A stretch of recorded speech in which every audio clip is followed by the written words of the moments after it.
Hi, my name is Simon Rumpho. I'm an ISBA 217, and today I'm going to be talking a little bit about individual data privacy. So, when you look up what individual data privacy is online, you're not going to find one legal definition that everybody goes by. There's many different ones that people come up with, and after looking at a few on cloudflare.com, I found one that I thought was really good, and it says that individual data privacy is the ability of a person to determine for themselves when, how, and to what extent personal information about themselves is shared with or communicated to others. Obviously, I think data privacy is very important, and people should be more concerned and thoughtful about what they do to protect their data that they put out online. Because just last year, according to the Insurance Information Institute, there was 263,419 identity theft victims in the US just this past year. And obviously, we want that number to go down. So today I'm going to talk a little bit about my personal concerns as a web user and also on how companies can track web surfing habits and what they do with that. And I'm also going to talk about ways to protect your individual data privacy. So the first thing I'm going to talk about is just my concerns as a web user, which are pretty common. I mean, I'm going to start with just your simple username and password. Obviously, those are things that can be hacked into, and if someone hacks into those, say it's for your online banking account, right? And then people get into that, and then they can see your money and stuff like that. So I think just getting hacked into your passwords and usernames are a concern of mine.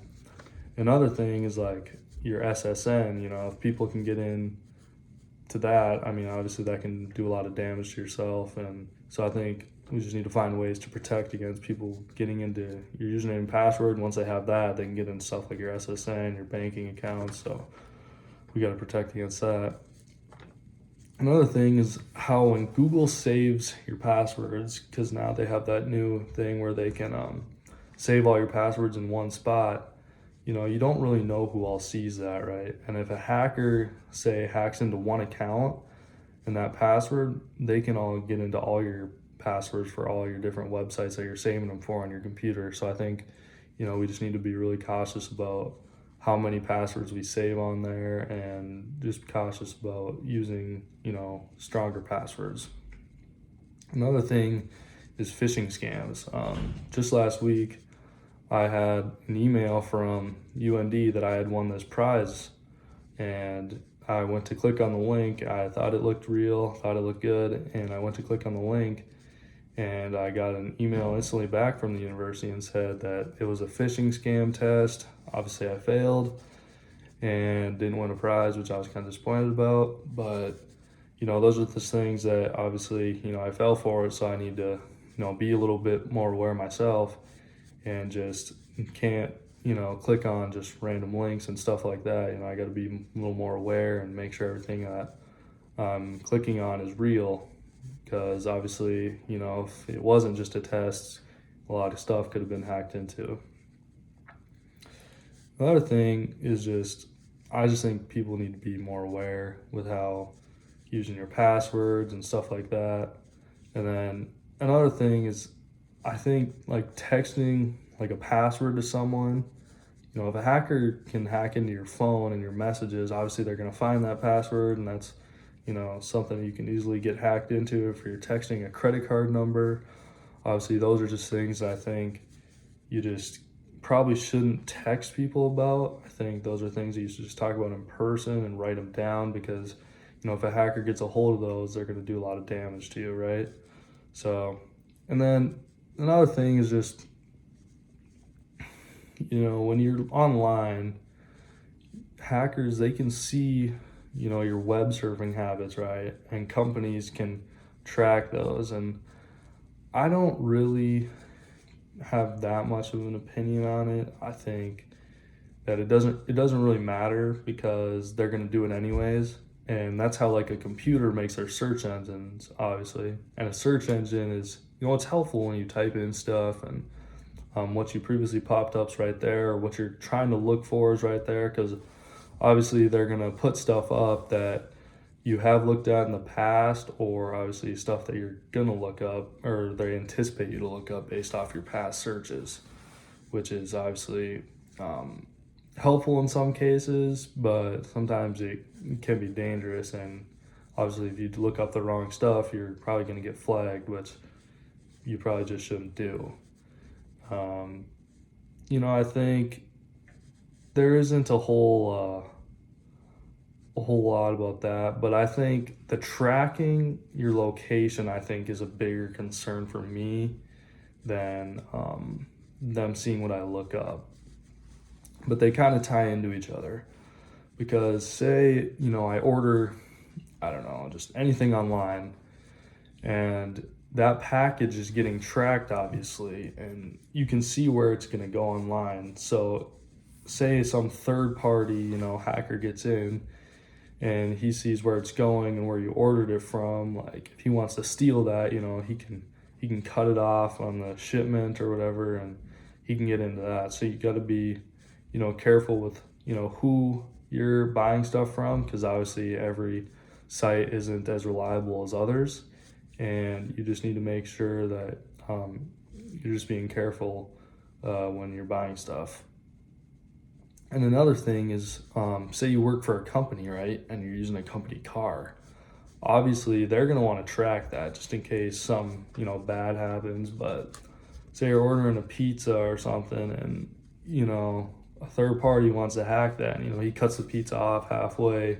You're putting yourself in danger, obviously, and obviously the delivery person, they're going to be in danger too. So, I think that you just need to be really thoughtful about that and be thoughtful of what you buy and how it's going to be tracked. But there are a lot of ways that people can take steps towards using ways to just protect your own individual data privacy. Like a VPN obviously is kind of a big thing. I saw on Forbes.com that 66% of people in the US actually have used a VPN at some point in their life. Obviously, it's something that is really good and protects against you. But a VPN exactly, according to NordVPN.com, it stands for Virtual Private Network, and it's a service that protects your internet connection and privacy online. So obviously, that's something that a lot of people should probably look into, myself included. Like that's definitely a way that your stuff online and all the information you put out there can be protected. And then I also think that one of the biggest things is, I think, just people need to be more aware of what they're putting out there. And I found a few just common examples on Chubb.com about just creating stronger passwords. I mean, it's that simple. You don't want to make something really simple that anyone could guess, based off your, say, past web surfing habits, right? Like, you don't want to just make something really easier, like 1 2 3 4, right? Like, it's too easy. And I think people can take steps by just creating stronger passwords and stuff like that. I also think that another one that they talked about was just oversharing on social media. Like, there's no real benefit to it, right? Like, if you just put a lot of your information out there, a lot of your stuff, like, it gets hacked into easily, and it's gonna kind of get say, like, pushed under the mat because you put so much stuff out there. Say 1 2 things goes wrong, but you have so much stuff out there, you're not even going to notice a change, and then you're kind of screwed at that point. Another thing they talked about was just using free Wi-Fi with caution. Obviously, I think this is a big one because you get in places that the data is not as good, and you need to use it Wi-Fi, and you don't know who's looking on that. You don't know, so you just can't really be careful enough when you're using public Wi-Fi for free. Another one is kind of like what I did with the phishing scam. You can't just click on random links and attachments, right? Like, you can't just do something that doesn't really look real. You have to really make sure that it's real what you're looking at, and make sure that it's not going to put you in jeopardy. So overall, like, I think, like, if you do these things, just it's simple, just creating stronger passwords, stuff like that. It's simple, but it will make you better off, and you won't have to worry as much about your data being stolen and stuff like that.